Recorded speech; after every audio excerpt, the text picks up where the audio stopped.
Hey guys, it's Spooky Noodles, and I am sorry about the fan. It has to be on because, as you know, James is a cold weather dog. He's got all that fur, and he's hot.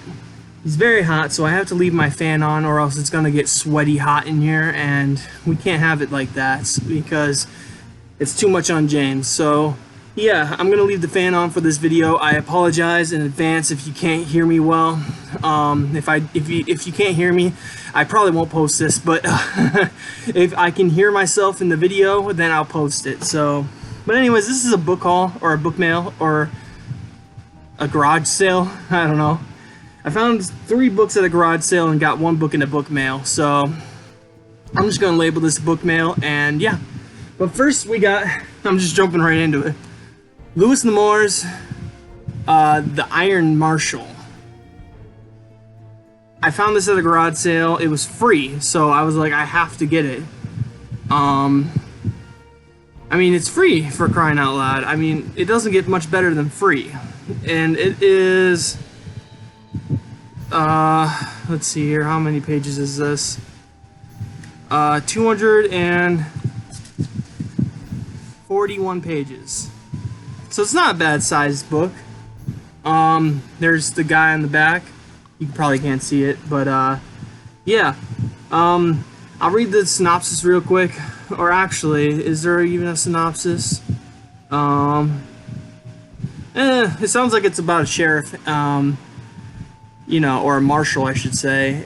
He comes down from New York, or he was a tough enforcer for a New York gang. But when young Tom Shanagan, or Shanagai, made one too many enemies, he skipped town on a fast-moving freight. He landed in a small Kansas town that had big dreams, no name, and the need for a honest lawman. Tom figured that the knuckle and skull man from 5 Points would be perfect for the job. And then it just goes on to say, you know, there's someone trying to finish a score, there's a feud, and just stuff about people trying to kill him. So that is Louis L'Amour's The Iron Marshal. I thought that was a pretty cool find.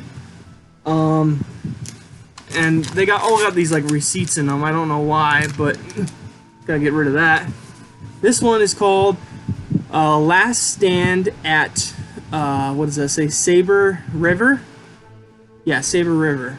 Can't believe I read that. It's on my laptop. It's all backwards, so it's hard to read. And this one's by Elmer Leonard. And this one's a short one, the big font, 245 pages, or no, 247 pages long. Don't know what this one's about either.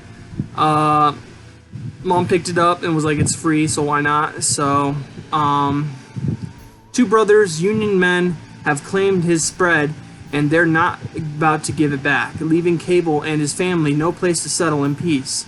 It seems this war is not yet over for Paul Cable, but no one's going to take away his land and his future, not with their laws, their lies, and their guns. And I skipped a bunch of that.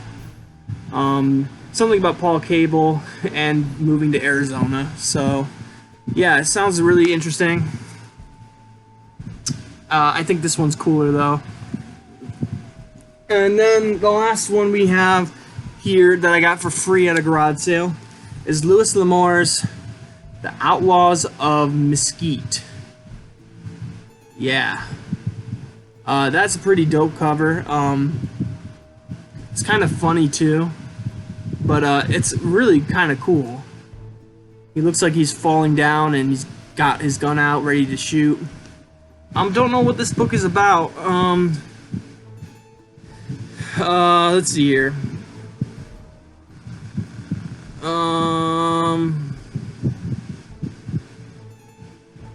Oh, is this more than one story? Oh, I think this is more than one story. Yeah, this is like 4 stories in one. Okay, I get it now. So these are like small short stories or novellas? I don't know. It seems interesting though. Leo Carver, a man everyone in the town of Canyon Gape liked so much they all planned to turn up for his hanging. Men like Marshal Lou Morgan, who tried to save his citizens from a gold mine swindler, only to learn that his own code of honesty and loyalty made him the biggest sucker in town. It just goes on to say that. So it looks like it doesn't really have a I don't know. It has an author note before each story, or is it after each story? I'm not sure.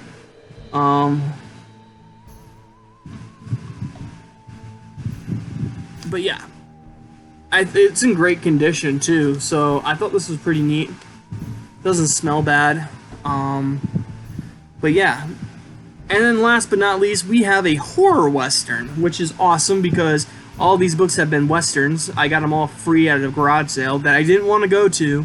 I was like, I really don't want to go to this garage sale. We just got done with a funeral. But we ended up going, and I found some things, so I'm very happy. I also got some movies, but I forgot to grab them out of my mom's car, so yeah. But last but not least, we have Dead Man's Hands, or Dead Man's Hand.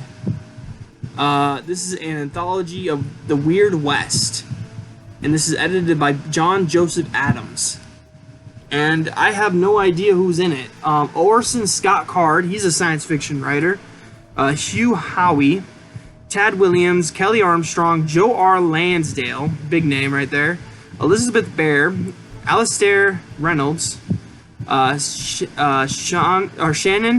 McGuire, Jonathan Mayberry, Ken Liu, and more. Oh, here's the other ones. Tobias S. Buckle, David Farland, Alan Dean Foster, I've heard that name before, Jeffrey Ford. I don't think I know any of these names, but there's a bunch of other names here. But they got some short stories here. I'm pretty sure they're all short stories. Sorry, I didn't mean to bounce the bed.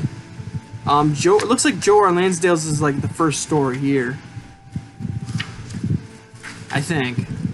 Let me check, because his is the one I'm most excited to read. Yeah, Joe R. Lansdale is the first story in this collection, and his is called The Red-Headed Dead. Ooh, I wonder if it's a Reverend story, because the Reverend, I'm listening to yes, it is Reverend Jebediah Mercer Tale. Cool. I like those. But anyways, yeah, Dead Man's Hand. And that is it for my little book mail. I hope you guys enjoyed, and I hope you guys have a great day. And yeah, I'm gonna say, spooky night. Have a spooky night, guys. I don't know if I said that or not, but have a spooky night. And yeah, yeehaw. Have a great day, y'all. Peace out. Now I am become death, the destroyer